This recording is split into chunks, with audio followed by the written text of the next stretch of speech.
जैसा कि पिछले वीडियो में हमने बताया था कि हम लोग torque calculation without using of motor detail, मतलब हम लोग कर रहे हैं टॉर्क कैलकुलेशन कर रहे हैं कि हमको कितना टॉर्क रिक्वायर्ड है एक्चुअली बिलेट को डिफॉर्म करने के लिए, जिसमें हम बता भी चुके हैं, फिर भी एक बार रिवाइज कर लेते हैं।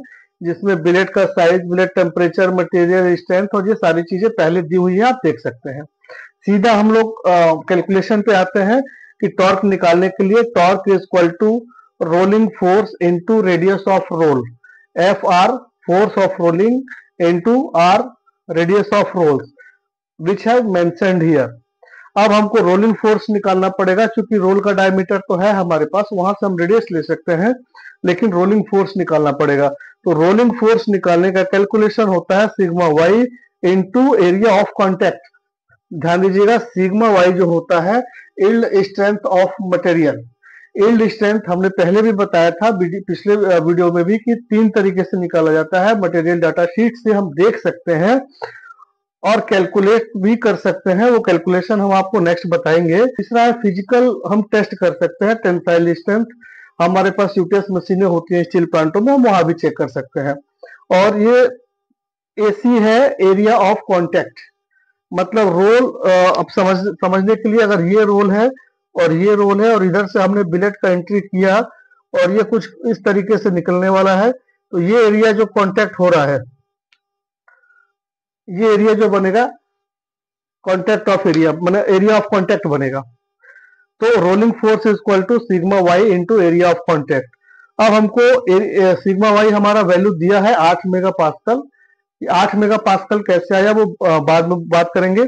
एरिया ऑफ कॉन्टेक्ट कैसे निकालेंगे, तो एरिया ऑफ कॉन्टेक्ट का फॉर्मूला होता है length, contact length into width.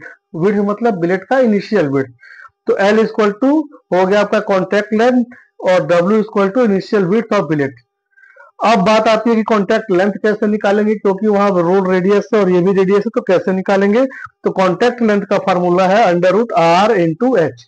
Are जो हो गया आपका रेडियस ऑफ रोल हो गया, और एच जो हो गया वो रिडक्शन ऑफ बिलेट थिकनेस हो गया, कि हमको इनिशियल कितना और आउटपुट कितना है। क्लियर। फिर एक बार हम रिवाइज कर लेते हैं समझने के लिए कि टॉर्क बराबर rolling force into radius. Rolling force निकालने के लिए वो yield strength into area of contact. Area of contact निकालने के लिए contact length into initial width, और कॉन्टेक्ट लेंथ निकालने के लिए under root roll radius into height.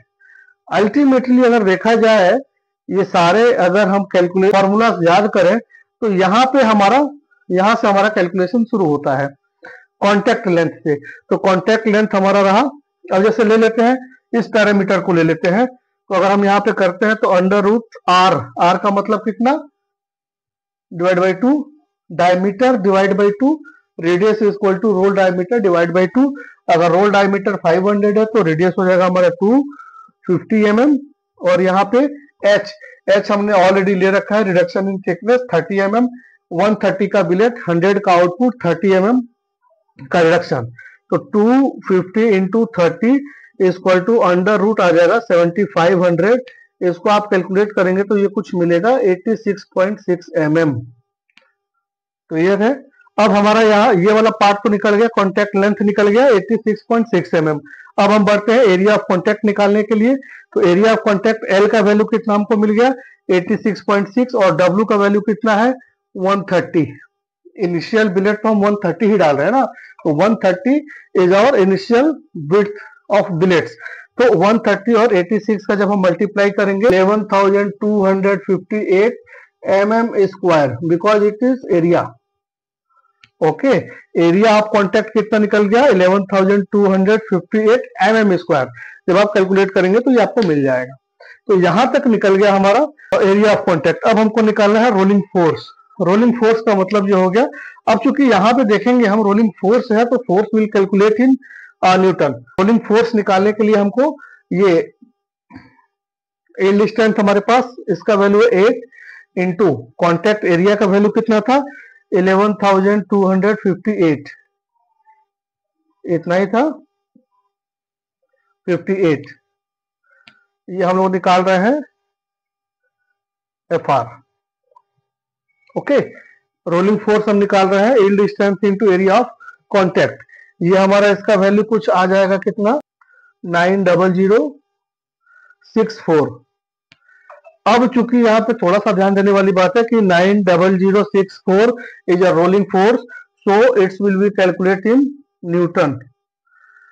तो ये हो जाएगा 90.06 किलो न्यूटन। ओके, ये हमारा रोलिंग फोर्स निकल गया। अब बहुत सिंपल है टॉर्क निकालना, यहाँ से बहुत आराम से निकाल सकते हैं।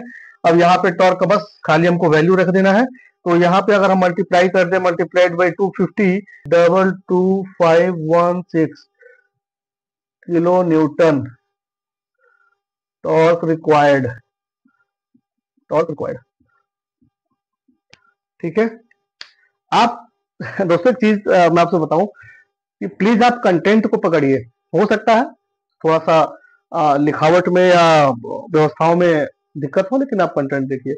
एक बार फिर मैं रिवाइज कर दूं, टॉर्क निकालने के लिए rolling force into radius of roll, rolling force निकालने के लिए yield strength into contact of area, area of contact निकालने के लिए length of contact multiplied by initial width of billet, and जब लेंथ ऑफ कांटेक्ट निकालते हैं तो under root radius into reduction, radius into reduction या रेडियस इनटू हाइट या radius into difference between initial and output thickness also.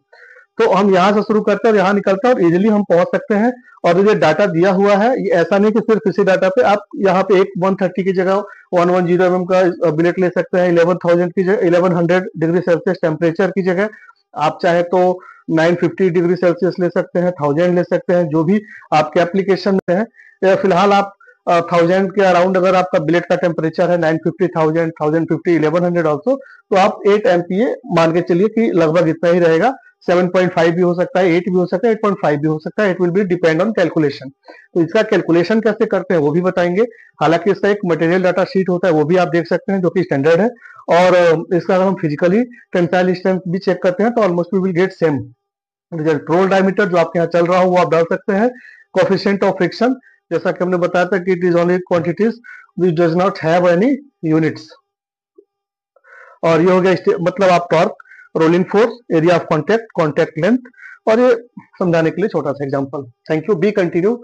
ये बहुत हम interesting इसमें आपको कंटेंट देने वाले हैं और इस तरीके के कंटेंट्स आपको पूरे यूट्यूब में कहीं नहीं मिलने वाला है, क्योंकि मोटर से कैलकुलेट करना बहुत लोगों ने बनाया है, बहुत लोगों ने शेयर भी किया है।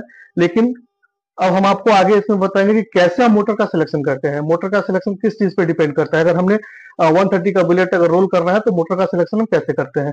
यहाँ पे हमने ये जाना कि हमको कितना टॉर्क रिक्वायर्ड है actually first for a single pass. अब इसके इतने रिडक्शन के लिए, इस टॉर्क रिक्वायर्ड के लिए हमको कैसे कैलकुलेशन रिवर्स करना है, कितना गियर रेशियो लेना है, किस किलोवाट का मोटर लेना है। So please be continue with me.